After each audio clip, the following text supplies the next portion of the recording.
Bonjour, je m'appelle Sophie, bienvenue sur ma chaîne YouTube. Si vous avez vu mes 2 vidéos précédentes et que vous êtes revenu me voir, c'est l'amour qui parle, ou la curiosité de voir jusqu'où je peux vous mener. Je vous propose ici mon regard sur la vie, un regard qui, je l'espère, vous donnera envie de réagir, un regard sincère qui parfois vous chamboulera. Dans la vidéo précédente, oublier les guerres et vivre enfin l'instant présent, je vous ai dit de combien j'aimerais que mon pays soit connu pour le savoir-être de la population et non pour des quelconques vestiges des guerres passées.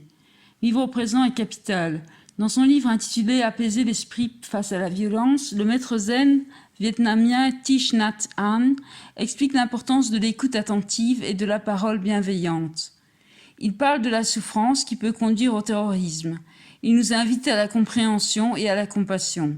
Je comprends ça, mais en cherchant à comprendre et à faire preuve de compassion, il y a un risque de cantonner la personne qui nous livre son mal-être dans une identité de victime. Pour tout vous avouer, je me suis déjà servi de ma souffrance pour attirer la compassion et la compréhension des autres. Pire, j'ai déjà voulu souffrir pour les attirer. Petite, j'enviais les camarades de classe qui avaient un plâtre. Je trouvais ça cool de faire signer tout le monde dessus. Utiliser sa souffrance pour attirer la compréhension ou la compassion des autres est malsain. De plus, c'est de la manipulation. Le meilleur conseil à donner, selon moi, est d'apprendre à la personne qui souffre à respirer, à se focaliser sur son souffle pour revenir dans l'instant présent, avec dignité. Sur ce point, je rejoins totalement Thich Nhat Hanh. C'est aussi simple que ça.